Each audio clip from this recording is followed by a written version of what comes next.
नमस्कार दोस्तों, मैं जेसी पांडे। क्वेश्चन प्रैक्टिस सेशन चल रहा है आपका, और क्वेश्चन प्रैक्टिस सेट में हम लोगों ने अब तक 65 सेट्स कंप्लीट कर लिए हैं और आज हमारा ये 66 नंबर सेट है।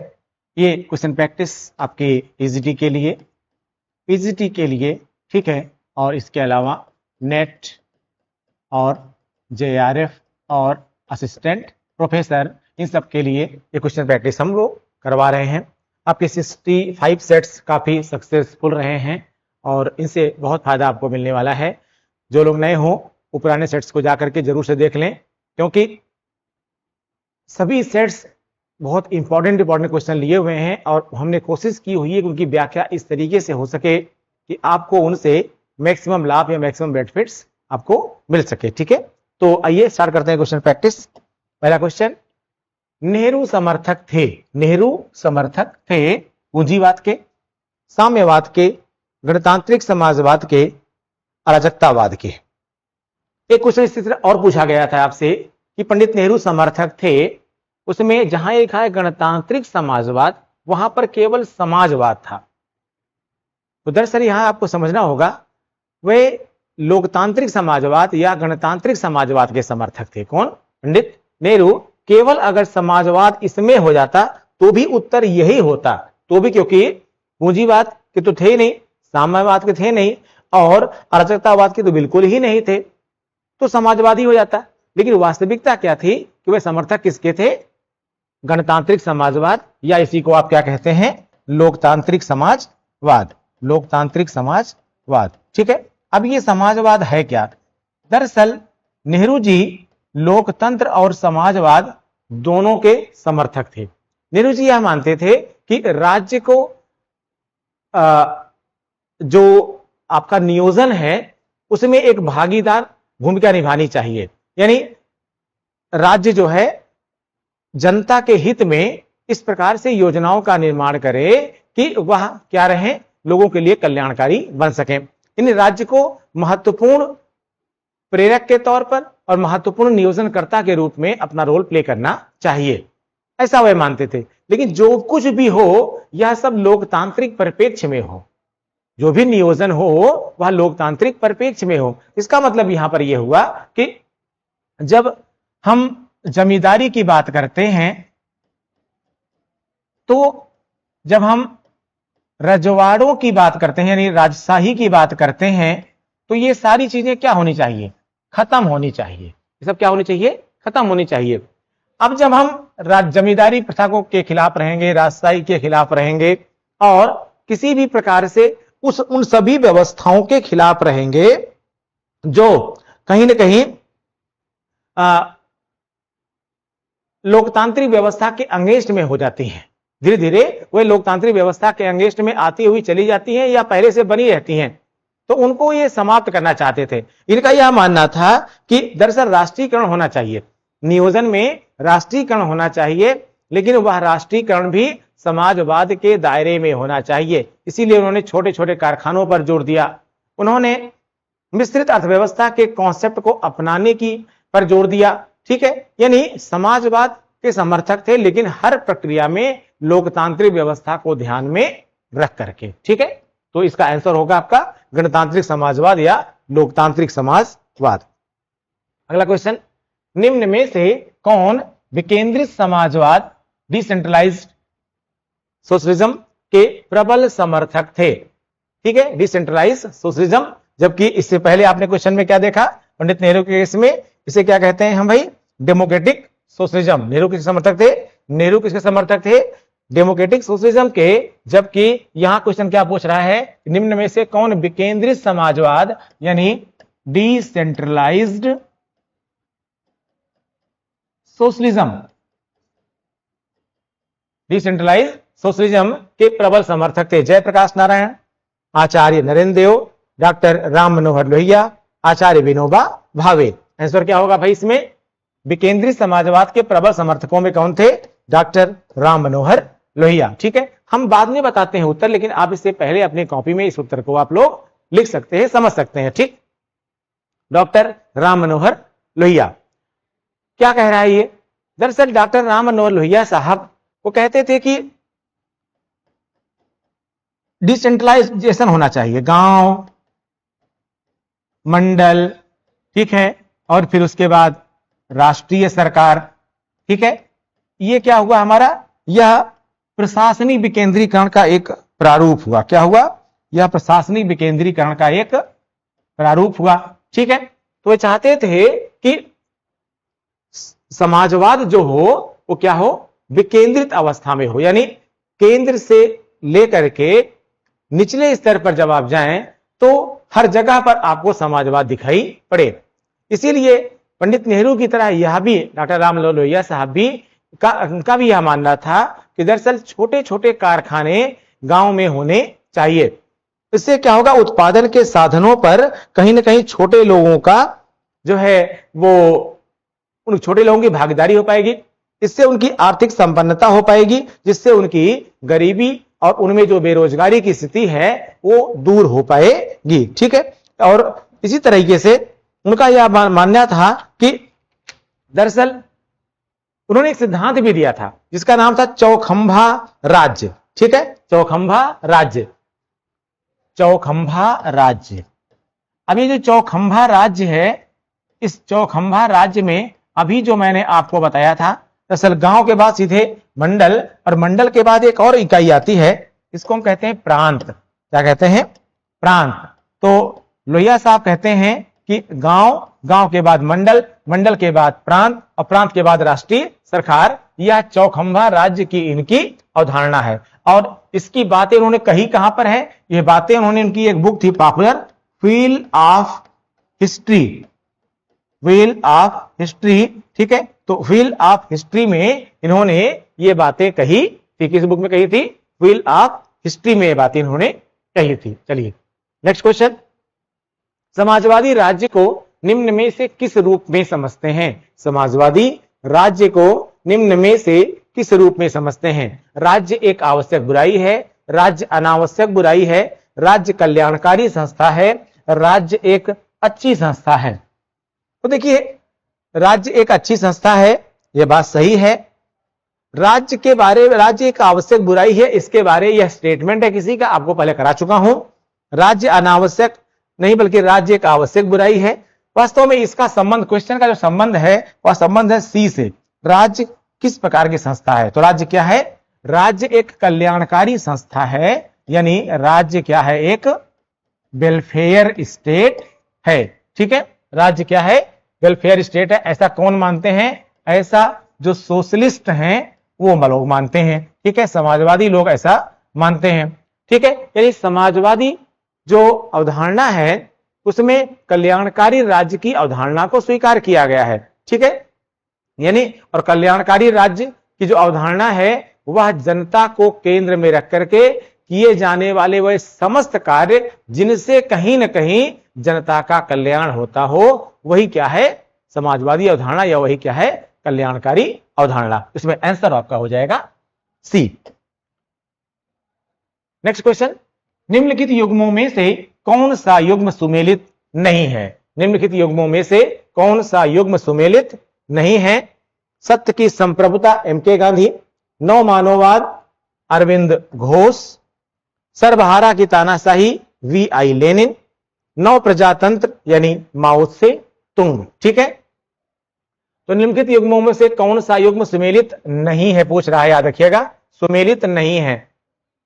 सत्य की संप्रभुता एम के गांधी ने लिखी थी, यह बात सही है।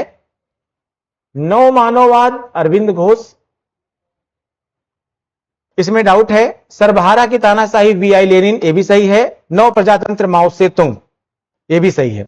एक्चुअल में नव मानववाद अरविंद घोष की रचना नहीं है, बल्कि इसको यह एम एन रॉय की रचना है, एम एन रॉय की रचना है, ठीक है। यह अरविंद घोष की रचना नहीं है, इसलिए इसमें आंसर क्या हो जाएगा भाई, इसमें आंसर हो जाएगा बी। क्या कह रहा है, निम्नलिखित युग्मों में से कौन सा युग्म सुमेलित नहीं है, तो क्या सुमेलित नहीं है, नव मानववाद, बेसिकली ये एम एन रॉय की रचना है, यह अरविंद घोष की रचना नहीं है, ठीक है। तो चल, नव मानववाद, ठीक है, हाँ, ये एम एन रॉय की रचना है। आइए नेक्स्ट क्वेश्चन देख लेते हैं। समाजवादी विचारधारा का संबंध है, समाजवादी विचारधारा का संबंध है राजनीतिक समानता से, आर्थिक समानता से, शैक्षणिक समानता से या सांस्कृतिक समानता से। ये जो सोशलिस्ट स्टेट है, कौन? सोशलिस्ट स्टेट, सोशलिस्ट स्टेट, इसका संबंध किससे है? राजनीतिक समानता से, आर्थिक समानता यानी political equality, economical equality, educational equality और कल्चरल, ठीक है, इक्वालिटी। किसका? समाजवादी विचार का किसके संबंध, किससे संबंध है? बेसिकली इसका संबंध किससे है? आर्थिक समानता से यानी इकोनॉमिक इक्वालिटी से। किससे संबंधित है भाई? ये इकोनॉमिक इक्वालिटी से, ठीक है। अब ये इकोनॉमिक इक्वालिटी होती क्या है?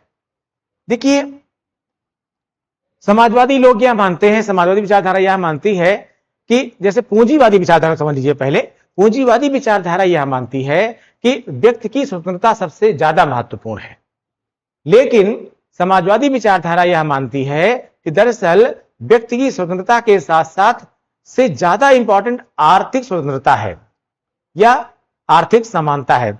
उनका यह मानना होता है कि दरअसल जब तक आर्थिक आधार पर बराबरी नहीं होगी तब तक उनकी स्वतंत्रता का कोई आधार नहीं है। यानी अगर आर्थिक आधार पर बराबरी नहीं है, यानी अब यहां आर्थिक बराबरी को समझना पड़ेगा आपको। आर्थिक बराबरी से यहां पर यह है कि अब यहां पर एक स्टेटमेंट लेना पड़ेगा। अब ये स्टेटमेंट किसका है ये आप खुद बताइएगा, क्योंकि मैं आपको पहले बता चुका हूं कि कोई व्यक्ति इतना अमीर ना हो सके कि वह किसी को खरीद सके, और कोई व्यक्ति इतना गरीब ना हो कि उसको खुद को बेचना पड़ जाए। अब इनके बीच का जो अंतर है वो आप समझ लीजिए। तो इस आधार पर यहां पर आर्थिक समानता दरअसल व्यवहारिक तौर पर सबकी संभव ही नहीं है, लेकिन सैद्धांतिक तौर पर आर्थिक समानता से तात्पर्य यहां पर यह है कि लोगों की मूलभूत आवश्यकताएं, जो उनकी बेसिक रिक्वायरमेंट्स हैं, बेसिक नीड्स हैं, वह कम से कम फुलफिल अवश्य होनी चाहिए, ठीक है। तो यहां पर समाजवादी विचार का संबंध बेसिकली किससे है? आर्थिक समानता से है, ठीक है। नेक्स्ट क्वेश्चन, ये थोड़ी सी इंफॉर्मेशन आप लोग समझिए इसको, ठीक है। ये एक आपको बताया जाता है हमेशा कि ऑनलाइन बैच चल रहे हैं प्रॉपर और ऑफलाइन बैच चल रहे हैं, ठीक है। पॉलिटिकल साइंस का जो बैच है वो आपका सुबह 7:30 बजे से लेकर के 9 बजे चल रहा है और इसको मैं पढ़ा रहा हूं, जबकि हिस्ट्री का जो बैच है वो किरण मैम देख रही हैं, सुबह 9 से 10:30 का बैच है। ये ऑफलाइन का एक रेगुलर बैच है, इसमें आप लोग इसको ज्वाइन कर सकते हैं, ठीक है। हो सकता है अभी थोड़ी टाइम इसकी चेंज भी हो, तो उसको आगे वीडियो में आपको हम बताएंगे, ठीक। अगला क्वेश्चन, समाजवादी जोर देते हैं, समाजवादी जोर देते हैं राजनीतिक स्वतंत्रता पर, आर्थिक समानता पर, व्यक्तिगत संपत्ति के अधिकार पर या न्यायपालिका की स्वतंत्रता पर। समाजवादी बेसिकली किस पर जोर देते हैं? समाजवादी बेसिकली अभी मैंने पहले बता दिया था, लगभग क्वेश्चन वही है, यह आर्थिक समानता पर। किस पर जोर देते हैं समाजवादी? आर्थिक समानता पर जोर देते हैं, इकोनॉमिक इक्वालिटी पर जोर देते हैं, ठीक है। आइए नेक्स्ट क्वेश्चन, निम्नलिखित में से कौन एक समाजवाद की विशेषता है? ठीक है, निम्नलिखित में से कौन एक समाजवाद की विशेषता है? वर्ग चरित्र, खुले बाजार की अर्थव्यवस्था, सार्वजनिक नियंत्रण और स्वामित्व या दास प्रथा का समाज। बताइए समाजवाद की विशेषताओं में क्या है? वर्ग चरित्र, खुले बाजार की अर्थव्यवस्था, सार्वजनिक नियंत्रण और स्वामित्व या दास प्रथा का क्या भाई? दास प्रथा का समाज। सीधे से आंसर है सार्वजनिक नियंत्रण और स्वामित्व। यानी समाजवाद की विशेषताओं में इनमें से प्रमुख विशेषता कौन सी है? सार्वजनिक नियंत्रण और स्वामित्व। यानी जो समाजवादी लोग हैं, समाजवादी जो विचारधारा है वह यह मानती है कि राज्य के उत्पादन और उनके वितरण पर, राज्य के उत्पादन और उनके वितरण पर, या कह सकते हैं आप कि जितने भी उत्पादन के साधन होते हैं और उनके वितरण की व्यवस्था होती है, उन पर कहीं ना कहीं राज्य का नियंत्रण होना चाहिए, ठीक है। और जो राज्य की आय हो, उस राज्य की आय का अधिकतम हिस्से का, राज्य की आय के अधिकतम हिस्से का उपयोग भी सामाजिक हितों या कल्याणकारी राज्यों के लिए किया जाना चाहिए, ठीक है। और इनका यह मानना था कि दरअसल अगर आपको अशिक्षा बेरोजगारी, भूखमरी, कुपोषण, इन जितनी भी इस प्रकार की समस्याएं हैं, अगर इन पर आपको विजय प्राप्त करनी है तो कहीं ना कहीं कल्याणकारी अवधारणा या समाजवादी अवधारणा को अपनाना ही पड़ेगा। ठीक है, आइए अगला क्वेश्चन देखते हैं। समाजवादी विचारक प्राकृतिक संसाधनों के राष्ट्रीयकरण का समर्थन करते हैं। समाजवादी विचारक प्राकृतिक संसाधनों के राष्ट्रीयकरण यानी नेशनलाइजेशन का समर्थन करते हैं ताकि उत्पादन के लागत मूल्य को कम किया जा सके, उत्पादन बढ़ाया जा सके, शोषण को रोका जा सके या उनका पूर्ण सदुपयोग सुनिश्चित किया जा सके। ठीक है, दरअसल समाजवादी विचारकों का यह मानना था कि अगर प्राकृतिक संसाधनों का राष्ट्रीयकरण हो जाएगा, ठीक है, यानी जो प्राकृतिक संसाधन हैं वह कहीं ना कहीं राज्य के संसाधन मान लिए जाएंगे, तो उससे होगा क्या कि उनका पूर्ण सदुपयोग हो पाएगा और जनता के लिए उनका पूर्ण उपयोग भी हो पाएगा। यानी वो मानते थे कि जो पूंजीवादी व्यवस्था होती है, उस पूंजीवादी व्यवस्था में केवल पूंजीपतियों का हित का ध्यान रखा जाता है, समाजवादी या जनता के कल्याण को विशेष महत्व नहीं दिया जाता है। इससे हर व्यक्ति का कल्याण नहीं हो पाएगा और राज्य के संसाधनों का सदुपयोग की बजाय दुरुपयोग हो सकता है। इसलिए उनका यह मानना था कि इस क्षेत्र में इसमें राज्य को आगे आना चाहिए जिससे कि संसाधनों का पूर्ण सदुपयोग हो सके। ठीक है, आइए अगला क्वेश्चन देख लेते हैं। विश्व में प्रथम समाजवादी राज्य की स्थापना कहां हुई थी? विश्व में प्रथम समाजवादी राज्य की स्थापना कहां हुई थी? चीन में, सोवियत संघ में, क्यूबा में, चेकोस्लोवाकिया में। विश्व में प्रथम समाजवादी राज्य, ठीक है, प्रथम समाजवादी राज्य, फर्स्ट सोशलिस्ट स्टेट की स्थापना कहां हुई थी? बताओ भाई, कहां पर हुई थी? चीन में हुई थी, सोवियत संघ में हुई थी, क्यूबा में हुई थी, चेकोस्लोवाकिया में हुई थी। कहां पर हुई थी? बेसिकली सोवियत संघ में हुई थी। आप सब जानते हैं जो प्रथम समाजवादी राज्य था इसकी स्थापना कहां हुई? सोवियत संघ में हुई। दरअसल यह सोवियत संघ में प्रथम समाजवादी राज्य की जो स्थापना हुई थी वो 1917 में हुई थी। कब हुई थी? 1917 में हुई थी। आप जानते होंगे सोवियत संघ की जो बोल्शेविक क्रांति थी, इस बोल्शेविक क्रांति जो कि 1917 में हुई थी का जो मुख्य कर्णधार था, बोल्शेविक क्रांति का जो मुख्य कर्णधार था वह लेनिन था। कौन था? लेनिन था। और यहां पर एक चीज आपको और समझना होगा कि जो बोल्शेविक क्रांति थी जिसका मुख्य कर्ता था कौन था? लेनिन था। यह लेनिन जो है यह मानता था कि जो साम्राज्यवाद है यह पूंजीवाद की उच्चतम अवस्था है। वह यह मानता था कि पूंजीवाद और साम्राज्यवाद में कोई अंतर नहीं है। बेसिकली प्रारंभ पूंजीवाद से होता है लेकिन यह इनका जो अंत है वह बेसिकली साम्राज्यवाद से होता है। यानी पूंजीवाद का अंतिम उद्देश्य ही क्या है? साम्राज्यवाद है। और उसका यह मानना था कि दरअसल जो पूंजीवाद है वह राष्ट्रीय स्तर पर सर्वहारा का शोषण तो करता ही है, सर्वहारा का शोषण तो करता ही है। वह कहीं ना कहीं जो अल्प विकसित देश हैं, जो गरीब देश हैं, उनके यहां साम्राज्य विस्तार कर विभिन्न प्रकार की विधियों के माध्यम से उनके शोषण का भी द्वार खोल देता है। इसलिए उसका यह मानना था कि, और यही उसका मुख्य नारा था। वास्तव में इसी नारे के साथ ही लेनिन ने क्या किया? रूस में समाजवादी राज्य की स्थापना किया था। यह अलग बात है कि 1917 के बाद रूस में एक अलग प्रकार का भी वर्ग उत्पन्न हुआ जो कहीं ना कहीं कह सकते हैं कि चाहे वह साम्यवादी दल के नेता के रूप में अपना प्रभुत्व बना रहा हो, ठीक है, या वह कहीं ना कहीं जो राज्य के द्वारा वित्त पोषित विभिन्न प्रकार की संस्थाएं हैं उन संस्थाओं से लाभ लेकर के अपना एक अलग वर्ग बना रहा हो। ठीक है, यह प्रकृति का नियम है, परिवर्तन होता है लेकिन परिवर्तन में कहीं ना कहीं कोई ना कोई खामियां भी होती रहती हैं जिनको समय समय पर दूर किया जाना चाहिए।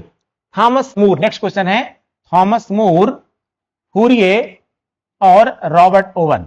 थॉमस मूर, फूरिये और रॉबर्ट ओवन को किस विचारधारा से जोड़ा जाता है? थॉमस मूर, फूरिये और रॉबर्ट ओवन को किस विचारधारा जोड़ा जाता है? हिंसक समाजवाद से, स्वप्निल समाजवाद से, राज्यहीन समाजवाद से, या फिर फेबियन समाजवाद से? बताइए भाई, किससे जोड़ा जाता है? थॉमस मूर, फूरिये और रॉबर्ट ओवन को किस विचारधारा से जोड़ा जाता है? हिंसक समाजवाद से, स्वप्निल समाजवाद से, राज्यहीन समाजवाद से, या फिर फेबियन समाजवाद से? इसका आंसर होगा बी, स्वप्निल समाजवाद से। दरअसल लेनिन के बाद अगर आप थोड़ा सा आगे बढ़े, हम बेसिकली हम सब जानते हैं कि समाजवाद है, इसकी प्रारंभिक झलक हमें जो यूनानी दार्शनिक था यानी प्लेटो से प्राप्त होती है। किससे मिलती है? जो समाजवाद की जो प्रारंभिक झलक है वह कहीं ना कहीं हमको प्लेटो से मिलती है। लेकिन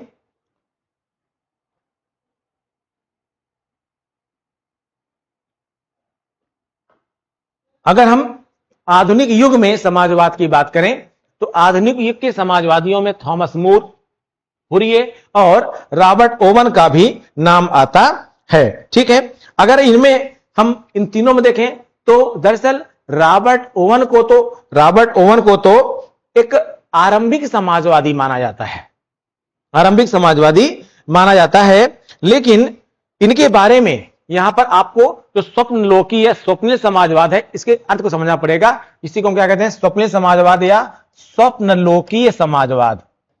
स्वप्नलोकीय समाजवाद, स्वप्नलोकीय समाजवाद यह माना जाता है कि यानी मार्क्स और, ठीक है, जो है मार्क्स और एंजल्स, मार्क्स और एंजल्स आप जानते हैं दोनों ही क्या थे? समकक्ष थे। मार्क्स और एंजल्स ने रॉबर्ट ओवन के समाजवाद को स्वप्निल या स्वप्नलोकीय समाजवाद की संज्ञा दी। उनका यह मानना था और इस संदर्भ में एक चिंतक का नाम और आप लेंगे, बेपर का नाम। बेपर तो रॉबर्ट ओवन के समाजवाद के बारे में यह कहता है कि दरअसल इनका जो समाजवाद है वह सुंदर गुलाब के फूलों की तरह कल्पना लोक का समाज है। जैसे आप सुंदर गुलाब के फूलों की कल्पना कीजिए, कल्पना बहुत अच्छी है, लेकिन इसका यह मानना था कि सुंदर गुलाब पैदा करने के लिए आपको सुंदर सुंदर खेत भी बनाने पड़ेंगे। लेकिन गुलाब के फूलों के लिए, गुलाब के फूलों के वृक्षों के लिए जो आपको खेत बनाना है उसके लिए आपने कोई तैयारी नहीं की, लेकिन आपने अच्छे अच्छे स्वप्नलोक के बारे में कल्पना जरूर कर ली। इसीलिए क्या कहा गया है? इनको स्वप्नलोकी समाजवाद कहा गया है। ठीक है, अगला क्वेश्चन, निम्न में से किस लेखक ने साम्यवादी, निम्न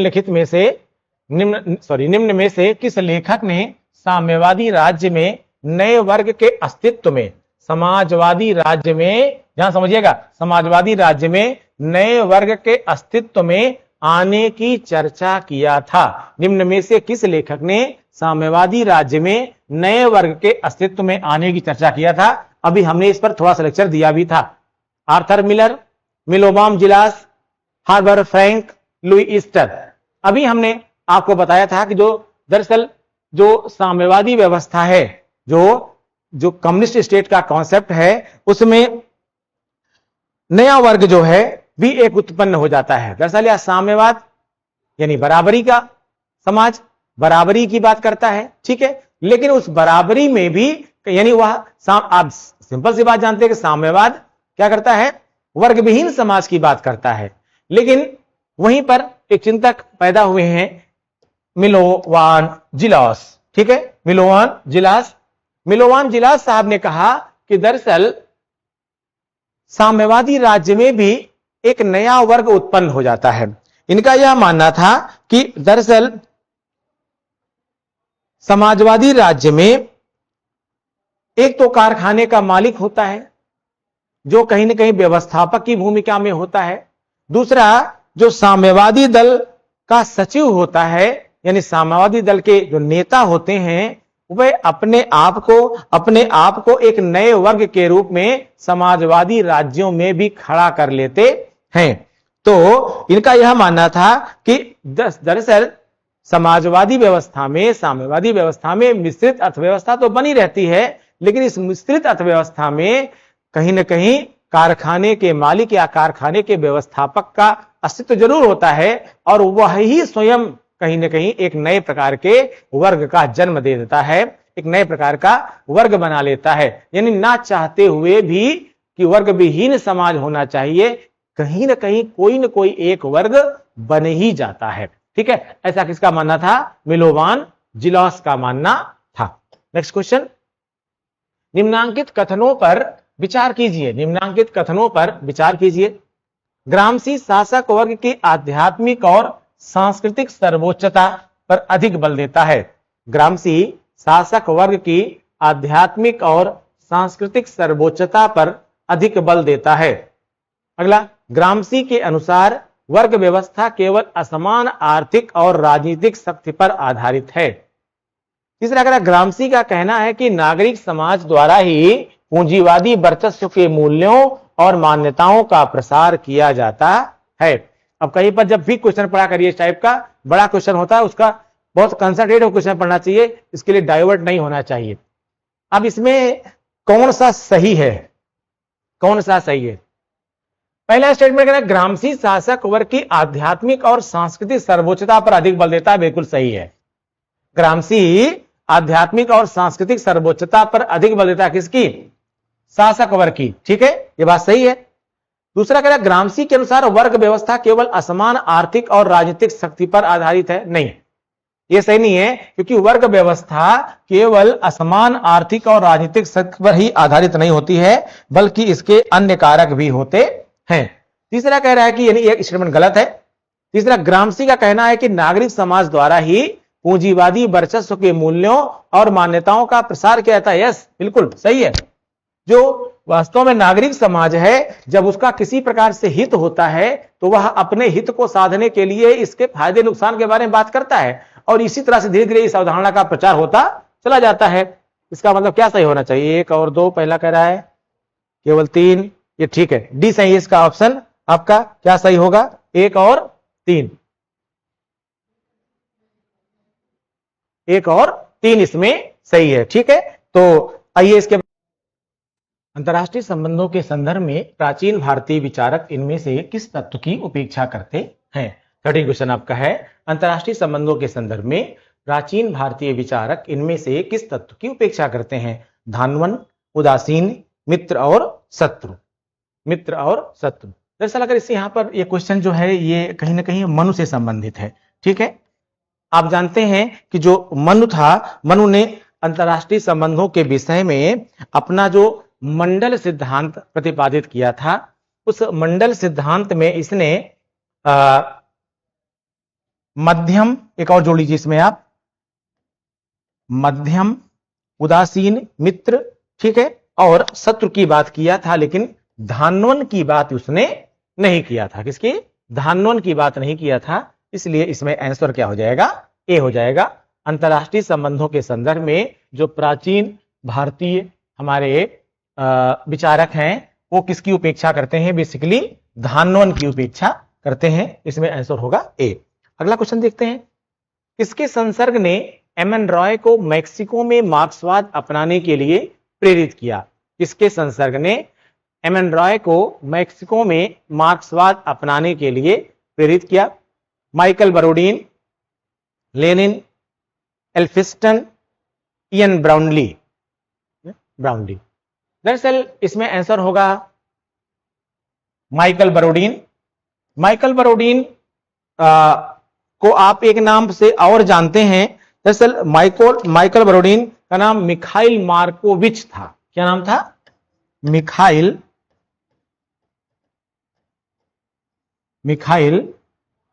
मार्कोविच। मिखाइल मार्कोविच था। क्या नाम था? Mikhail Markovich. ठीक है, और इस मिखाइल मार्कोविच जो है ये बोल्शेविक दल जो था, वो जो बोल्शेविक पार्टी थी उसके नेता थे, और इन्हीं के प्रभाव में, ठीक है, इन्हीं के प्रभाव में एमएन रॉय साहब आए थे, और एमएन रॉय साहब को इन्होंने मार्क्सवाद अपनाने के लिए प्रेरित भी किया था। ठीक है, अगला क्वेश्चन, एक को कथन ए और दूसरे को कथन आर कहा गया है। ठीक है, नीचे उल्लिखित कूटों में सही उत्तर का चयन करना है आपको। मार्क्स ही एकमात्र ऐसा लेखक है जिसकी कृतियों को वैज्ञानिक कहा जा सकता है। मार्क्सवाद ही एकमात्र ऐसा लेखक है जिसकी कृतियों को वैज्ञानिक कहा जा सकता है। कथन ए है। कारण आर क्या कह रहा है? कारण आर कह रहा है कि जहां पर मार्क्सवाद समाप्त होता है वहीं से अराजकतावाद प्रारंभ होता है। जहां पर मार्क्सवाद समाप्त होता है वहीं से अराजकतावाद क्या होता है? आरंभ होता है। बात सही है, कारण तो सही है, लेकिन कथन सही नहीं लग रहा है। कथन को क्यों सही नहीं माना जाना चाहिए? क्योंकि केवल इन्हीं की रचनाओं को वैज्ञानिक मानना थोड़ा सा ठीक नहीं है। अगर आप ध्यान से देखें तो भाई अरस्तु हैं, हॉब्स हैं, स्पेंसर हैं, थोड़ा बहुत आप इसमें मैकियावेली को भी ले सकते हैं। इनकी रचनाओं को भी आप क्या कह सकते हैं? इनकी विचार को भी आप काफी हद तक वैज्ञानिक मान सकते हैं, ठीक है। लेकिन आप ऐसा केवल कहें कि नहीं केवल मार्क्सवाद ही क्या था, मार्क्सवाद ही क्या था, वैज्ञानिक हो सकता है, ऐसा नहीं था। मार्क्सवाद वैज्ञानिक समाजवाद का समर्थक है, ये बात सही है, ठीक है। लेकिन केवल मार्क्सवाद ही वैज्ञानिक समाजवाद है, मेरे हिसाब से ऐसा करना ठीक नहीं है। इसलिए इसमें आंसर क्या हो जाएगा? ए गलत मान लिया जाएगा और आर को सही मान लिया जाएगा, ठीक है। आर को सही मान लिया जाएगा, तो इसमें डी आंसर हो जाएगा। ये थे कुल आपके 15 क्वेश्चंस। मिलते हैं आपको नए टॉपिक के साथ अगले सेट में। Thank you.